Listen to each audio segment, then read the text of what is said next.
Okay, so you're going to do the open house. Here's some tricks.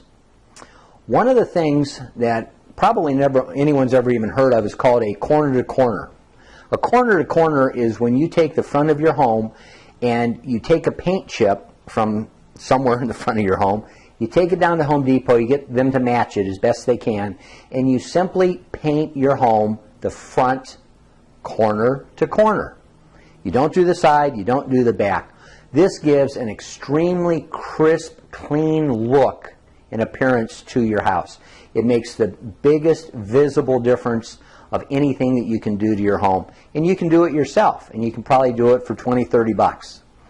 The other thing, you want to trim your bushes. Just because you don't mind overgrown shrubs, curb appeal is critical. You know why? If the curb appeal of your home is not, if you have none, they are not going to get out of their car. So you need the front of your house to be clean. You need to have mulch in the shrubbery beds. You need to trim everything. You need to trim the palm fronds if you're in Florida. You need to make the front presentable. Now, on the inside of the house, clutter kills. Your clutter is your clutter, and it's not really clutter to you, it's stuff. But it's junk and clutter to someone that's visiting your house during the open house. So if you have a lot of clutter, if your garage is so chock full of stuff, I don't know what to tell you other than you need to clean it up. You need to get maybe all of your clutter in one room. Just chock it full, you know, sealing the floor, and get all the clutter out of your house into one room. And then just let them know this is your storage room. People can accept that. But if they have to walk sideways to get past things, boxes in the garage, it just turns people off. The other thing is, you need to have your home spotless. You need to clean your windows. You need to clean your floors. Now, it needs to be clean. People will not be interested in your house if it's dirty, and they won't even know why. It's a psychological thing. So spit shine your house. The other thing is, go down to your local grocery store and buy either one of the things of cookies, you know, the kind, the Pillsbury Doughboy cookies, or the Pillsbury bread. Put it in your oven, either bake cookies or have some fresh bread having been baked within a half hour of the start of your open house. You want, when they walk in, to not only have a clean house, but you want to appeal to their delightful feeling of warm and snuggly buggly, and that's either baked bread or fresh baked cookies. You also can offer the cookies to the people that are there. That's a nice touch.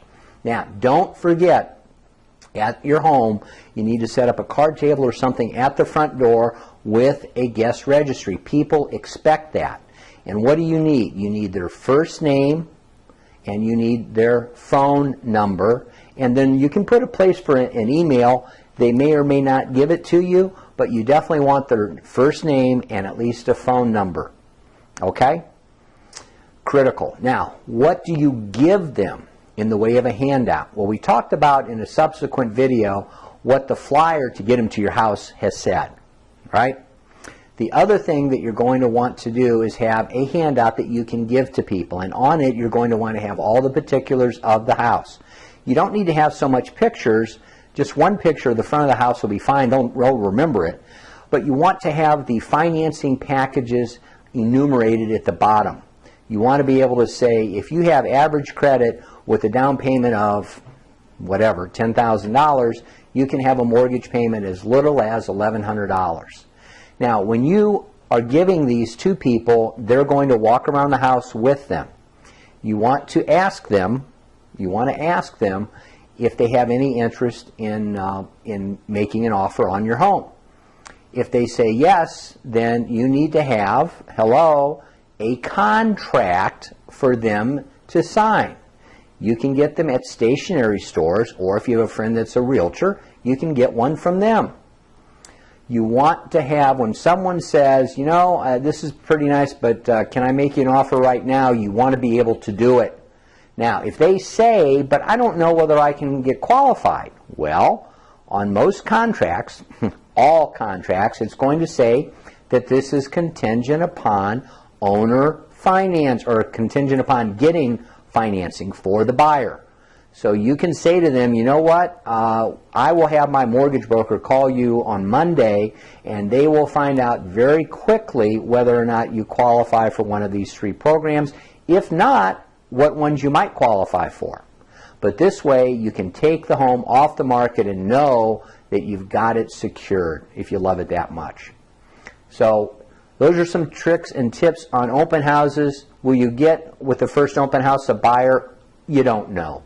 But you know what? If you do, you want to be prepared to be able to consummate the deal, get it under contract. That's what the whole thing's for, right? And if not, you want to be able to follow up with the phone number and the first name of the people that came through after the fact and say, hey, we had a tremendous showing.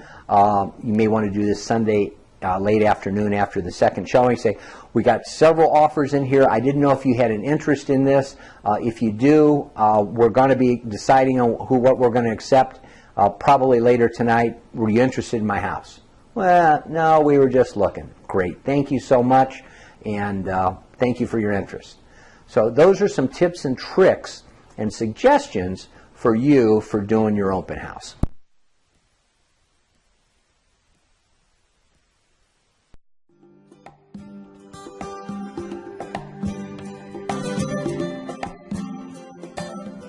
Hope you like that tip. If you want all of them to learn from my 15 years of experience of selling homes without realtors, please go to cashforyourhome.com. The website is coming up shortly. Or if you have a question, please feel free to call me. Hope you enjoy. May God richly bless you and yours today.